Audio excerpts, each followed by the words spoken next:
Hi there, it's good you could join us. I don't know what you remember of going to a museum, especially after all this time in lockdown. These are things we used to do as families, and yet I recall times when I went with my family and Ruth would be avidly reading something and the sign that was beside something that was being displayed. I'd be looking at the actual thing and just seeing what it was. Ruth was able to just pick up more information. I was just appreciating what it looked like. Our kids would be running around and they'd be trying to find out something. I remember that we went on one occasion to this museum in Wales. It was to do with climate, and part of it had a toy area for the kids, and at the end of it we found it hard to peel away the oldest of our boys, who was quite young at that time, and he was just so preoccupied with filling a car up with petrol from this kind of wooden pretend tanker, and it was almost lost him, and he enjoyed that, and yet he had no clue about the significance of the museum and the climate control and the importance of it. He was just focused on the thing he was enjoying at that moment. You know, uh, something can pass us by and we don't notice. Maybe we've got our heads buried in a map looking for something, not realising we've already arrived. Or maybe we've passed something famous or someone famous and we just didn't know. So often we can depend upon a sign or having a label on something and we miss out looking for the real thing. Today I want us to take away a truth that we can have faith without fuss and frills. Jesus performs a miracle, but not without reminding everyone, first of all, that true faith really comes not based on signs and wonders. In fact, the story tells us of some healing that takes place somewhere else, as if the wonder it is actually not the point. And why is this? Perhaps what Jesus is criticizing is the way that some people need an amazing experience for them to believe that there's something divine or something out there. Maybe there just needs to be that quiet, small way that God just makes that presence known. There needs to be faith and trust to appreciate that what this life we have with God in the world is maybe something straightforward. Faith with no fanfare probably sees God more trustingly in a world full of surprises from the most unexpected places, and sometimes the smallest of things as well. Sometimes the people you don't expect to have faith really do. And in our story on this occasion, it's a government official. Whether it's Herod of Antipas or the Roman Emperor, he serves towards a ruler who would eventually be out for the blood of Jesus. Jesus gives no thought to his request, and yet a government official would be despised by God's people at that time, and yet it was him who was doing the asking. The other factor is it's the government official's son that was really at the centre of this. He wasn't even there, and yet it's very much part of the story. What he signified as a son to his day is that it was not just a son who was loved, but a son who was their hope for the future of their family, a legacy, an inheritance of a future generation. No son, no future. What a devastating thought for the whole family, for everyone concerned, the slaves as well. You know, as a healthcare chaplain working in Yorkhill for 12 years, I saw the impact of the loss of a child on the family. It's so hard to comprehend. The future without them is almost unbearable. So this silent sign sends a message that Jesus understands our sense of destiny, of our future, and that He is the source of our destiny. Now, whether we are parents or grandparents, we have hopes and expectations for our children and our grandchildren.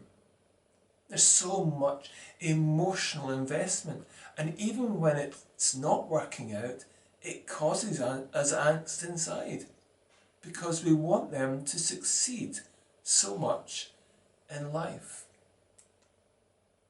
This lockdown has messed with our sense of expectations in life. Our education, our career, our livelihood, our family, our social life, and even our future.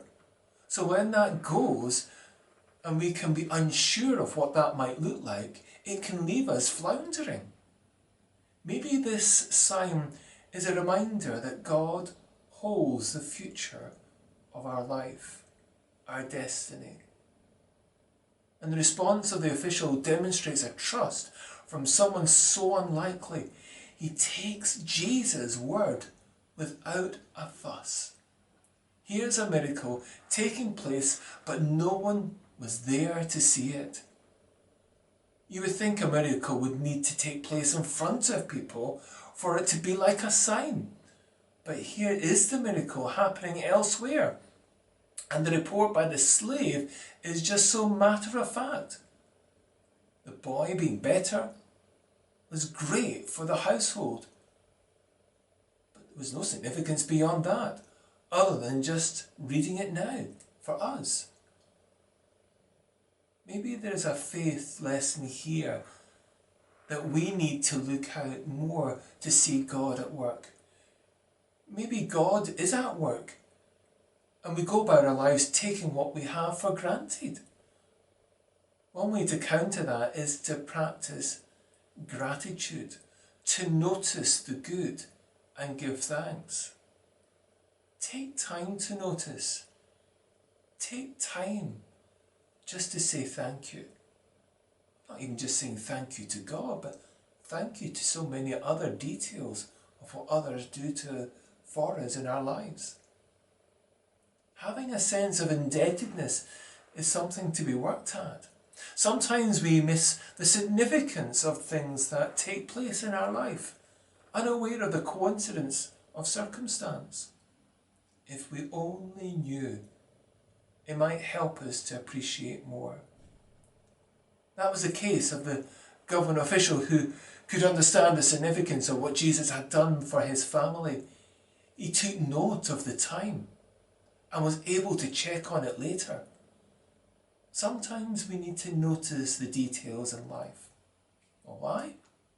Well, with knowing the timing, the official had a bigger picture. Maybe that came to him because of that was his life, and that's what it was all about. He had the bigger picture of the empire. He had to deal with the nitty-gritty of the empire in the local area. Who knows? But in this case, he knows that observation led to a deeper faith. Maybe with a similar approach to life, we can see God all around us.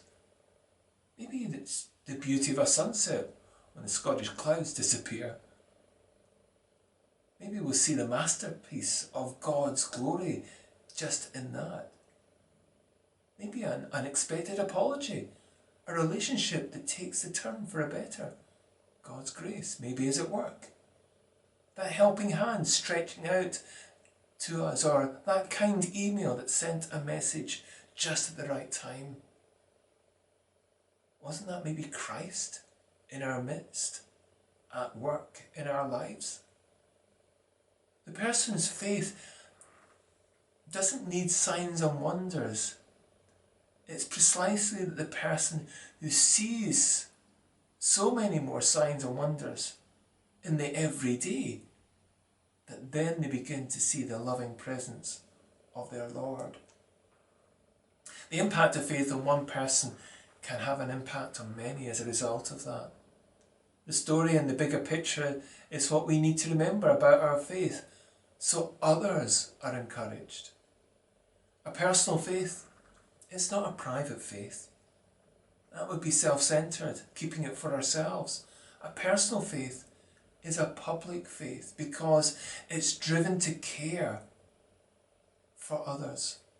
You see, a world is a better place when we share our experience, share our knowledge, share our insights, share what we have and who we are. A story says, he and his whole household came to believe.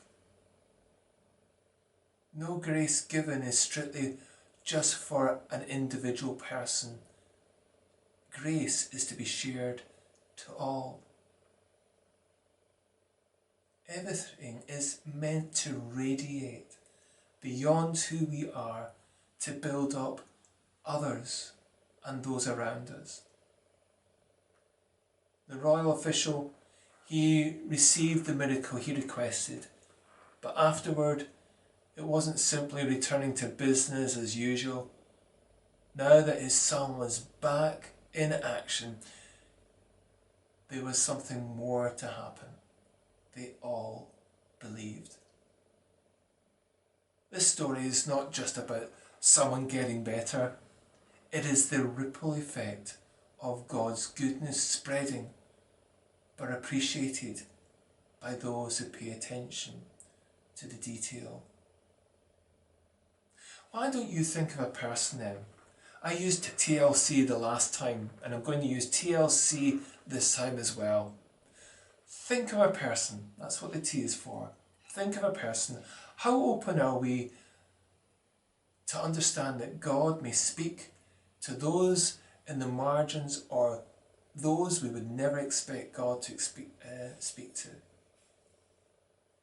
If we're surprised by that, what's that say about us and God's grace in their lives? L could be listen to God in the ordinariness of life. What can we just take from the routine of this day and allow us to take time and notice God at work in the ordinary? One of the questions we ask at our tea time is this: tell us something that you're thankful for today. Maybe, why not you try the same thing? C, why don't we care for someone else and help them appreciate that God is quietly at work? Maybe a secret act of kindness is all it's needed to be a turning point in another person's life. That could make all the difference. And maybe a signpost to pointing to a God who's looking for a faith without any fuss or any frills. Thanks for listening, and you take care.